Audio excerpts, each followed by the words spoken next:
Hello, my Flat Earth family. This is Marilyn Spirit Level, and you see on the screen a very interesting little video that I wanted to talk a little bit about. It came to mind today because I have been looking into some things, and this seemed to come to mind, and I'm wondering what you guys think about it too. So what I was watching was some of these Antiquetech videos, and I'll tell you exactly which ones they are, but let's just go over this Three Little Pigs story just briefly here. And as you remember, there's the three little pigs, and one builds his house out of straw. Let me see if I can make it just go really fast and see if we'll get the idea. And then the other one builds his house out of sticks. And and then we got the third one who's building his house out of bricks. Now, you know, the story is that, you know, if you build your house out of straw, you can be really done fast and have lots of time to play. And the same guy for build his house out of sticks. They have a lot of time to play. But the guy who builds his house out of bricks, he's working hard, and there's a lot of cute little songs that go with it. And then what happens is, here we got the wolf.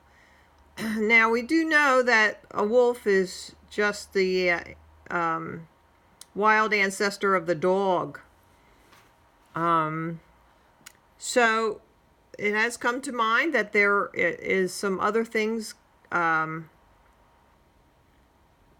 on, like the video or the book on Animal House, where the animals actually represent people. So whenever you're watching these cartoons, they're put in a way that the real meaning is hidden. So now let me just show you what happens to this guy here. He watch what he does. He pretends to go away. He's trickery. He's fooling the little pigs about it. And look what happens. He comes in sheep's clothing. And he tries to be somebody he's not.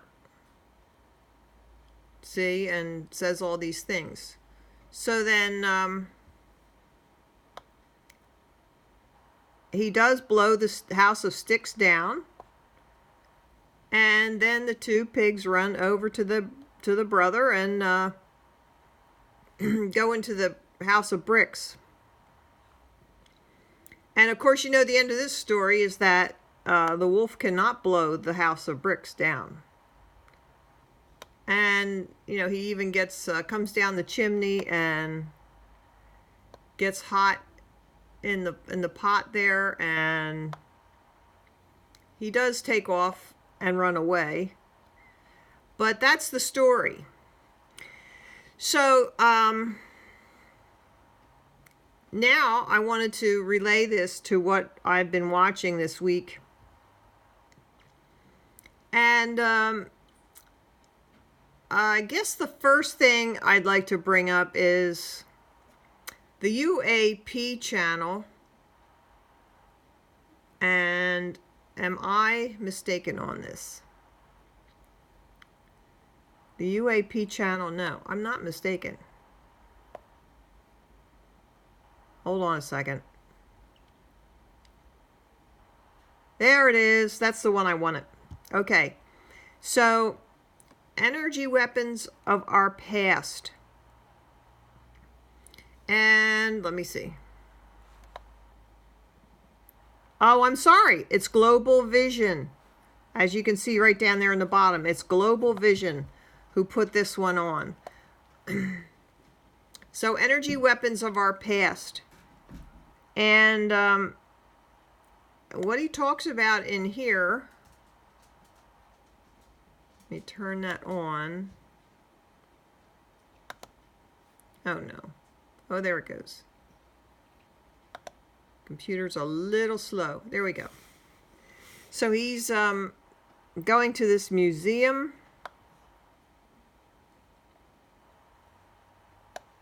And he gets to the room where there's some of these older weapons. It's a really nice little video. I recommend you watch it. I'll see if I can't put it in the comment section. I mean the description section of this. Oh. Play. There we go. And he was talking about cannons. Now with cannons, look at this. Look at these circles up in the sky here. The smoke rings. Now, these vortex weapons, look, there's a dirigible right up there. And look, I mean, the pictures, it's just fascinating to know that these things have been around. And, you know, our government just lies and lies. Here's another cannon with all this beautiful writing. And look, it's very short. It's a vortex directed energy.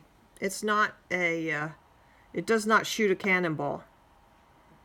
So look, here's all these other cannons. And I wanted to, he said there is nothing in there. There's no, on the inside of the cannons, there's no rifling or any kind of marks on the inside. And look at this one, how it's flared out at the end. See that? That is an antenna. What does he call that? Please watch the video. It just escaped me. So, there.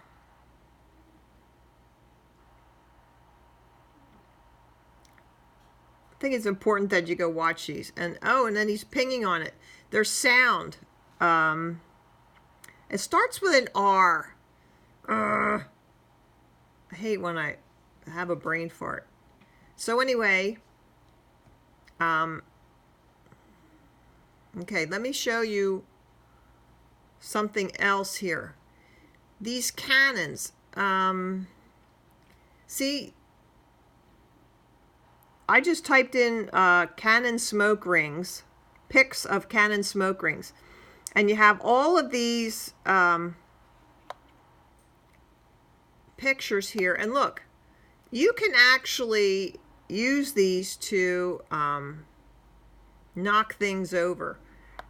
I'm sure if we had them operating the way our ancient ancestors did, that they would be far more effective. It's called a high-powered vortex cannon. This one over here.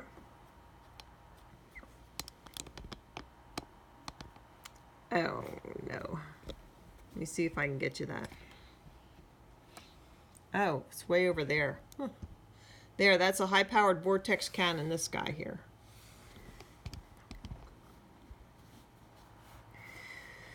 Now, I have seen... Did you ever go to one of those reenactments? Civil War reenactments. Now, there's questions as to whether there really was a Civil War. I understand that. But if you go to the reenactment, I went to the one in Gettysburg a few years ago when they had the anniversary. Was it, now what was it, 150 years? I don't remember. No, 200 years? I don't know. I guess it was the Civil War. Holy cow. I better look that up. I had a long day, did not get much sleep last night, so forgive me for all this. But I saw a smoke ring coming out of the cannons that they fire. Of course, they do not put cannonballs in them. So, they just have the smoke ring coming out, and it is very interesting. This one was huge. And there you can see some smoke rings coming out. And these actually knocked things over. If you go, there is another video I watched where they had these cannons. They were firing them and knocking over boxes, and like there was a little hut and outside, and he knocked that over. So, so the cannons and the smoke rings and it's really the air. This is what reminded me of this guy. The huffing and puffing was the blast of air. And this guy represents, now here's something else that you have to know. See that you're putting all these things together. I have done things on my page about the Seno. Let me see if I can find this. I have it up here. There he is. The Senocephalic dog man. Okay.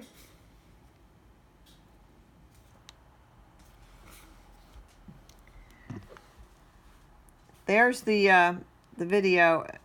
Down at the bottom you can see it. Do the dog-headed men have souls? Letter from 9th century monk, primary source. And then look, here's another video right over here about the Senocephaly, race of dog-headed people.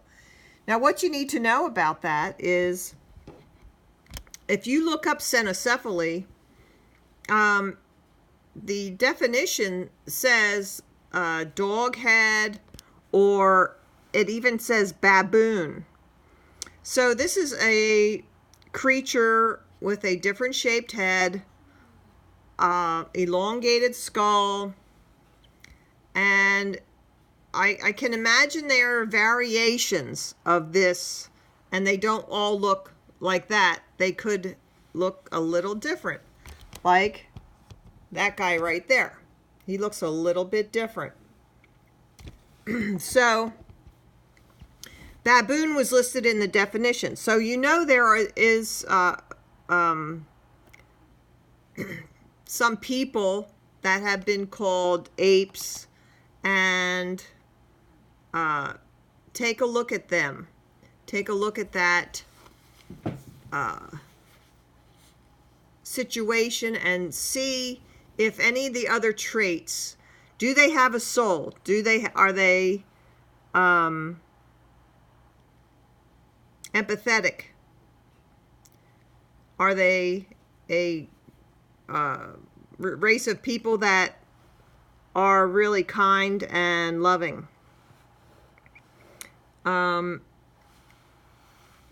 Then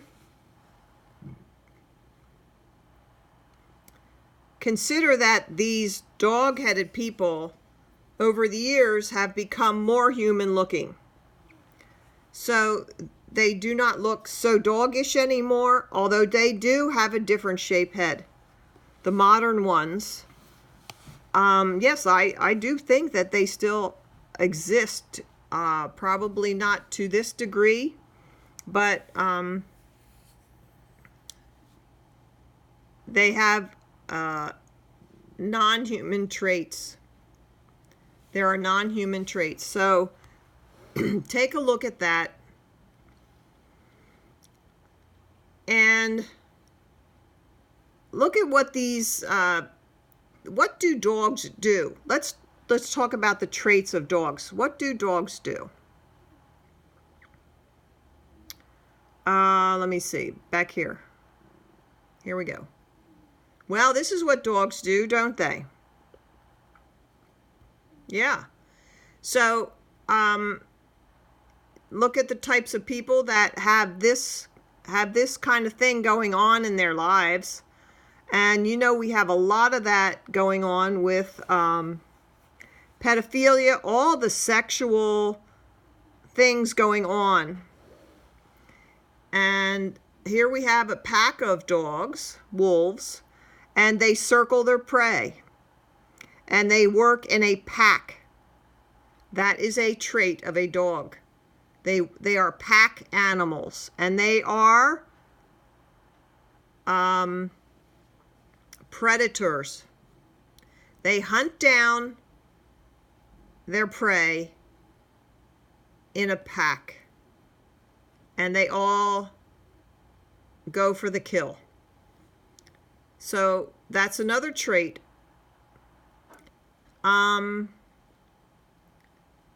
So these kinds of things you should look at. And there's the cannon thing again. There's the cannon thing. Okay.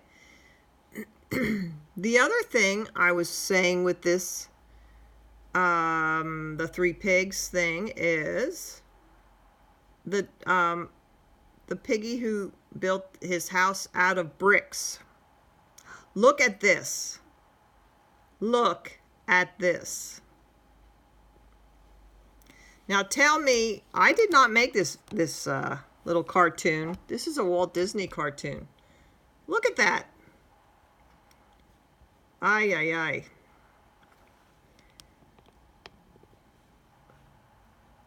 So the chain is preventing him from getting in. But the little piggy who built his house out of the bricks, here's another video that I saw. This is the UAP channel, and their video is bricks out the wazoo, UAP. That's a video he did on bricks, and he looks at how many bricks it takes to build these buildings. Now, all this ties in together, so I'm not going all over the place here. It does. It all ties in together. And here, let me turn that on and let it catch up. There we go. But all these bricks, there was a really beautiful picture in here of a house. All these are bricks. And then they're clad over, I think. Okay, I think the house was back here. Child labor, all these. There was the house there. Oh, there it is. Isn't that gorgeous? Look at the color in that. But if you go down, look at those. Look at all the bricks that it would take to do those. And the stone, look at that. Just amazing. Then the orphan trains. So, so the 3 Little Pigs has a lot going on in this little fairy tale here. We've got the little piggies who like to play, so they could be the orphans. We have the big bad wolf. He could be the dog people. We have the bricks. We have blowing the houses down. That's the air weapons. And I just thought it all just came together in that fairy tale. Some of the things that I had been watching this week. So I'm sorry if I was a little bit remiss in some of the words I had to remember and that I can't even remember now.